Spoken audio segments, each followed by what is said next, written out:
नमस्कार, आप देख रहे हैं आज तक। आपके साथ मैं हूं अंजना ओम कश्यप। लंदन में कोरोना पार्ट 2 की दस्तक के बाद वहां मौत के आंकड़ों में काफी अब कमी आई है। उसकी वजह है वहां पर हर उम्र के लोगों का वैक्सीनेशन किया जा रहा है। लंदन से तुलना हम यहां इसलिए कर रहे हैं क्योंकि भारत में मौत के आंकड़ों में लगातार इजाफा हो रहा है। ऐसे में सवाल उठना लाजमी है कि क्या देश में चल रही वैक्सीनेशन ड्राइव में सभी लोगों को शामिल करने का वक्त आ गया है, क्योंकि फिलहाल तो भारत में वैक्सीनेशन एज स्पेसिफिक हो रहा है।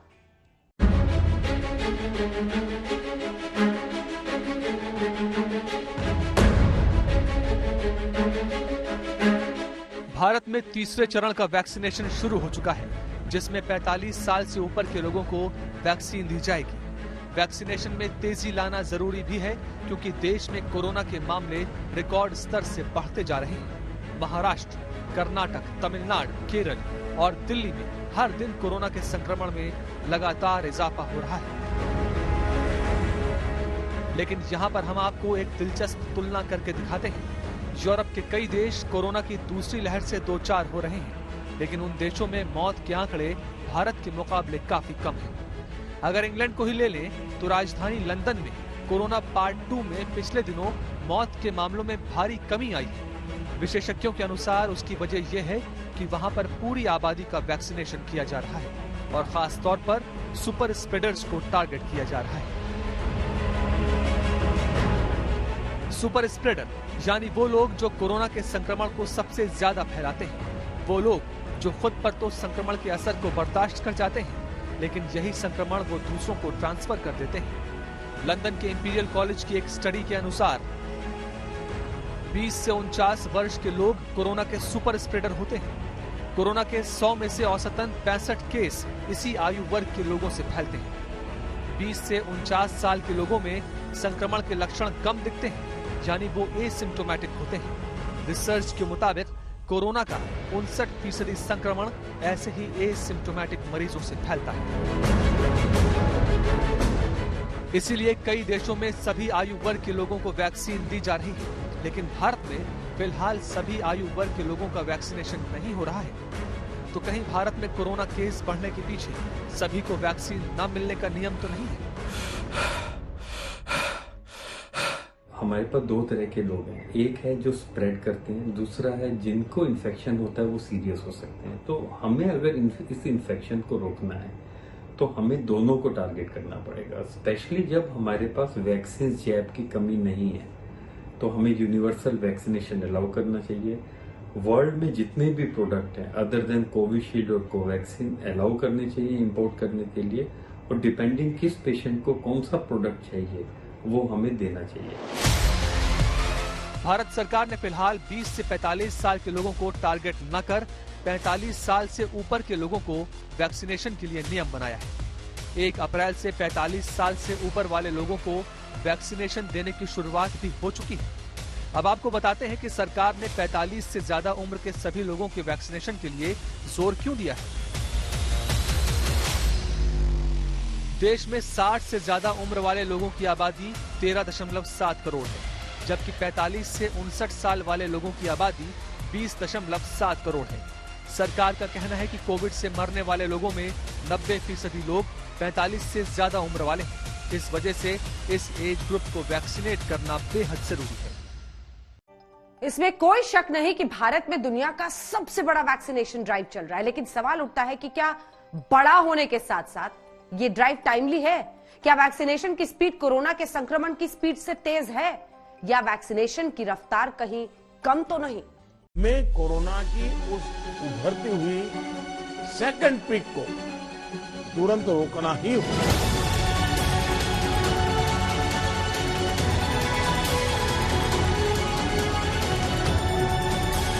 सरकार का लक्ष्य था कि 31 जुलाई तक 30 करोड़ लोगों को वैक्सीन लगा दी जाएगी। यानी इस हिसाब से देखें तो 197 दिन में 60 करोड़ डोज लगाए जाने थे, यानी हर रोज औसतन 30 लाख से ज्यादा वैक्सीन डोज।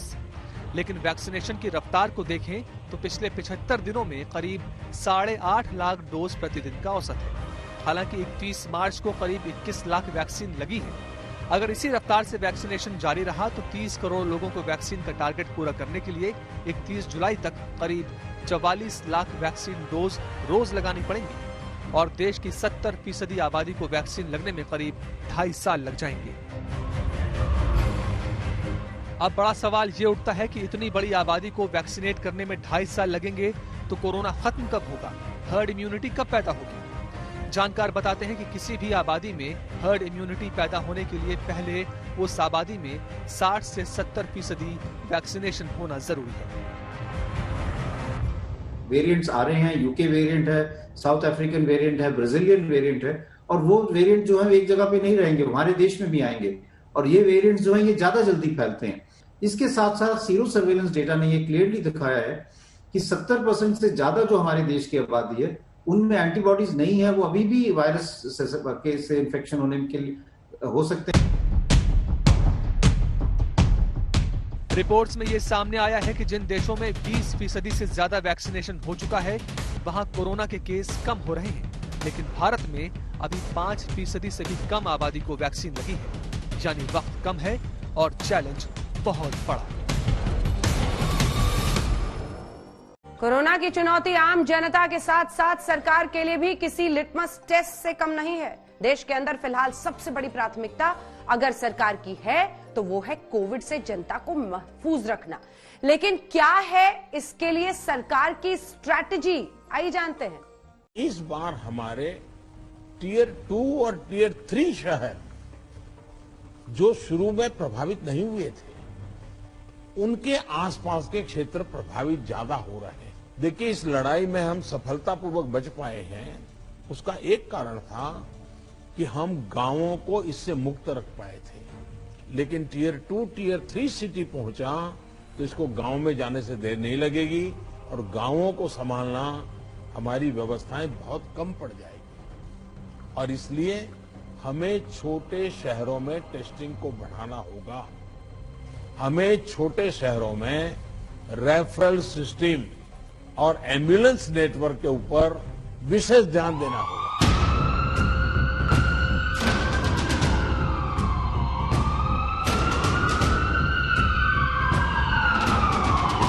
क्या देश में कोरोना के बेलगाम होते मामलों को नियंत्रित करने के लिए सरकार के पास कोई स्ट्रैटेजी नहीं है?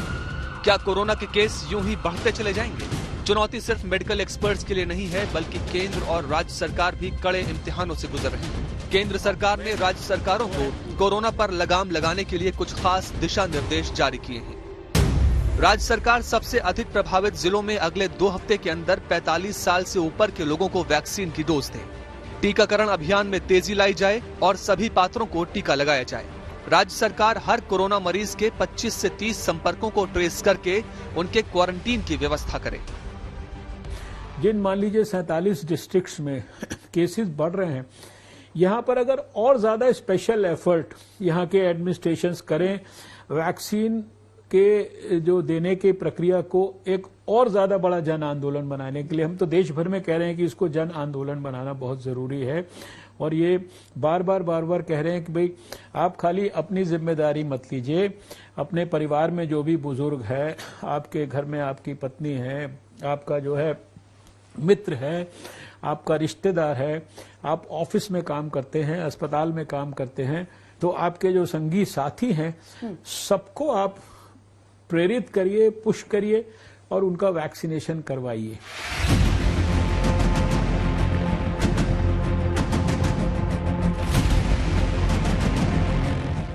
इसके साथ साथ राज्य सरकारों को ये भी निर्देश दिए गए हैं कि प्रभावित जिलों में टेस्टिंग की स्पीड को बढ़ाएं, जिसमें आरटी-पीसीआर टेस्ट पर निर्भरता ज्यादा हो। रैपिड एंटीजन टेस्ट को घनी आबादी वाले इलाकों में स्क्रीनिंग के लिए इस्तेमाल किया जाए। सरकारी और प्राइवेट अस्पतालों में इंफ्रास्ट्रक्चर को सुधारने पर जोर दिया जाए। फ्रंटलाइन वर्कर्स को और ऊर्जा के साथ काम करने के लिए प्रोत्साहित किया जाए। जनता को इस तरह से जागरूक किया जाए ताकि वो भीड़ भाड़ वाले इलाकों में कोविड से जुड़े प्रोटोकॉल्स का पालन करें। स्थानीय कम्युनिटी लीडर्स या धर्म गुरुओं के जरिए जनता में जागरूकता के स्तर को बढ़ाया जाए। नियमों की अनदेखी होने पर जुर्माना लगाया जाए। राज्य सरकारें वैक्सीन की शॉर्टेज के डर से वैक्सीन का बफर स्टॉक न रखें, बल्कि हर जिले में जिसको वैक्सीन दी जानी है उसका समय पर वैक्सीनेशन किया जाए। अगर हम इस बढ़ती हुई महामारी को यही नहीं रोकेंगे तो देशव्यापी आउटब्रेक की स्थिति बन सकती है। हमें कोरोना की उस उभरती हुई सेकंड पीक को तुरंत रोकना ही होगा और इसके लिए हमें क्विक और डिसाइसिव कदम उठाने होंगे। मेरे भारत के लोगों से इतना ही अनुरोध है अपने भाई और बहनों से कि जो 45 वर्ष से ज़्यादा की आयु के हैं वो वैक्सीनेशन जल्द से जल्द करवाएं और साथ ही साथ मास्क भी पहने, 2 गज की दूरी भी अपनाएं, हाथों को भी धोते रहें, क्योंकि बचना भी जरूरी है और दूसरे को बचाना भी जरूरी है। टीका लगवाना भी जरूरी है, टीका जरूर लगवाएं, भारत को भी बचाएं और कोरोना को हराएं। दुनिया भर में वैक्सीनेशन अभी बड़े आयु वर्ग के लोगों को ही दिया जा रहा है, लेकिन ज्यादातर वैक्सीन कंपनियों ने अब 12 से 17 साल के बच्चों को वैक्सीनेट करने की इजाजत मांगी है। अमेरिका में इस प्रक्रिया की शुरुआत भी हो चुकी है।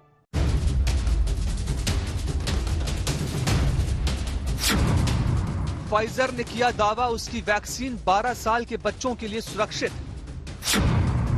बायोनटेक ने मांगी बच्चों के लिए इमरजेंसी वैक्सीन की इजाजत। मॉडर्ना ने किए 12 से 17 साल के बच्चों पर टेस्ट, जल्द आएंगे नतीजे। एस्ट्राजेनेका ने 6 से 17 साल के बच्चों पर शुरू किया शोध।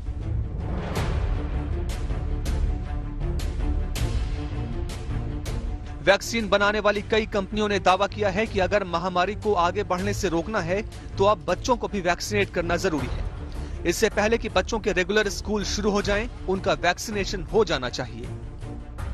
हालांकि अभी तक कहा जा रहा है कि बच्चों की रोग प्रतिरोधक क्षमता बड़ों से बेहतर होती है और वायरस के खिलाफ एंटीबॉडीज उनके शरीर में खुद ब खुद बन जाती है। लेकिन अमेरिकन अकेडमी ऑफ पीडियाट्रिक्स के मुताबिक अकेले अमेरिका में कोविड से करीब 268 बच्चों की अब तक मौत हो चुकी है और 13,000 से ज्यादा बच्चों को अस्पताल में भर्ती कराया गया है। फाइजर और जर्मन कंपनी बायोनटेक ने यूएस एफडीए से 12 साल के बच्चों को वैक्सीनेट करने की इजाजत मांगी है। एफडीए ने दोनों कंपनियों को न सिर्फ 11 साल के बच्चों पर रिसर्च की इजाजत दी है, बल्कि ये भी कहा है कि वैक्सीन के असर को 6 महीने के बच्चों पर भी देखा जाए। लेकिन बच्चों को डोज कितनी दी जाए, ये अभी भी बड़ा सवाल है। अमेरिका में कई अभिभावकों ने अपने बच्चों को वैक्सीनेशन करवाने के लिए वॉलंटियर बनने की इजाजत भी दे दी है। इसी के साथ इस विशेष पेशकश में इतना ही। देश और दुनिया की बाकी खबरों के लिए आप देखते रहिए आज तक।